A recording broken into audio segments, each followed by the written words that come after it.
Assalomu alaykum hurmatli obunachilar, bizlar kuzatib borayotganlar. Bugungi obzorimizda Yakkasaroy rayon Rakatda joylashgan 3 sotuv yer uchastkasiga ega bo'lgan uy-joy. Binoning umumiy kvadraturasi 350 kvadratni tashkil qiladi. 3 ta qavatdan iborat bo'lgan bino ko'tarilgan podol birinchi va ikkinchi qavat. Imoratning podol qismiga hovli tarafdan hamda imoratning ichidan tushiladi.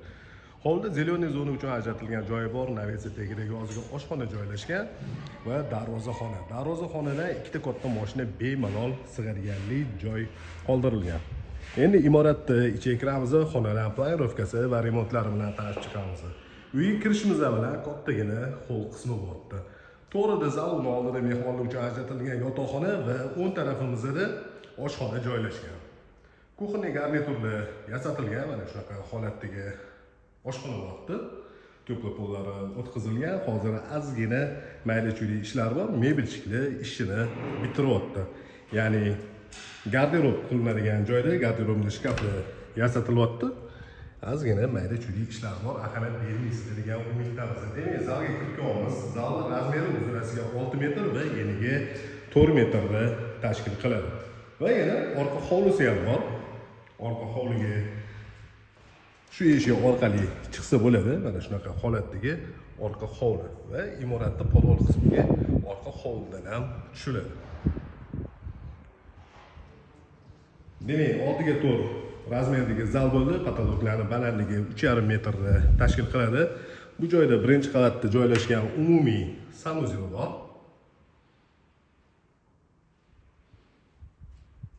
Va mehmonlar uchun ajratilgan yotoqxona. Bu yotoqxonaning razmeri uzunasiga 6 metr va eniga 3,5 metrda tashkil qiladi. Mana aytib o'tganimizdek, mebelchilar garderobning shkaflarini yasatishyapti.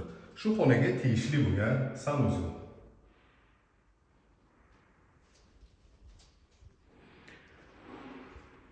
Demak, birinchi qavatda hol oshxona, zal mehmonlar uchun ajratilgan yotoqxona va ikkita sanuzel bo'ldi. Ikkita sanuzeldan bittasi mehmonlar uchun ajratilgan yotoqxonani ichida joylashgan. Endi ikkinchi qavatga ko'tarilamiz.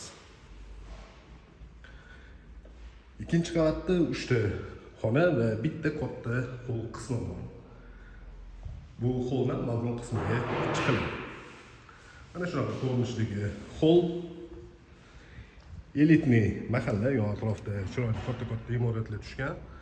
Bu joyda ikkinchi etajda hovlining ko'rinishi va balkon qismi. Bu balkon qismiga perillalarni yasatib, oxirigacha bitirib berishadi.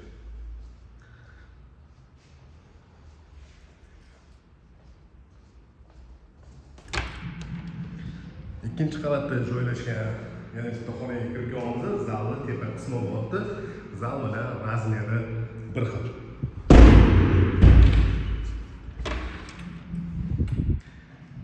Demak, hol qismidan chap tarafda yana bitta yotoqxona joylashgan. Hozir mebelchilar ishlayotgani sababidan bu xonani ko'rsatmadim.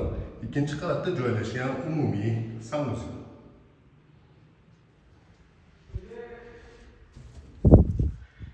Ikkinchi qavatdagi 3-xonaning ko'rinishi, bu xonaning razmeri 5 ga 4. Har bitta qavat uchun alohida elektr shitlar yig'ilgan. Bir-biriga nagruska tushmasligi uchun. Demak, ikkinchi qavatda 3 ta yotoqxona, bitta hol qismi bo'ldi. Birinchi qavatda hol oshxona, zal mehmonlar uchun ajratilgan yotoqxona va ikkita sanuzel. Endi imoratda podol qismiga tushamiz.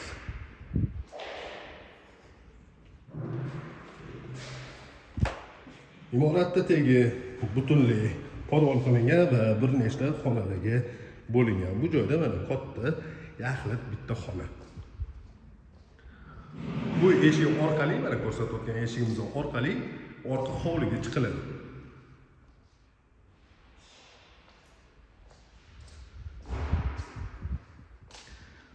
Bu eshik orqali bo'lsa, oldi hovliga chiqiladi. Demak, podol qismida joylashgan yana bitta xonaning ko'rinishi. Bu joyda kotelni joylashgan. Qator ketgan vodinoy nasoslar, do'kontorlangan kotel, suv uchun bo'ldi. Расширительный bak, avtomatik stabilizatorlari alohida yig'ilgan. Bu ko'rsatgan uyimiz Yakkasaroy rayon Rakatda joylashgan 3 sotuv yer uchastkasiga ega bo'lgan uy-joy. Binoning umumiy kvadraturasi 350 kvadrat bo'ldi. Bu uy narxini opisiyaga yozib qo'yamiz. Qiziqadiganlar 99lik 856 7080 raqamiga bemalol murojaat qilishinglar mumkin. Bu joyda hovli qismi uchun yana bitta hojatxona ham joylashgan. Darvozaxonadan kirganimizda o'ng tarafda bu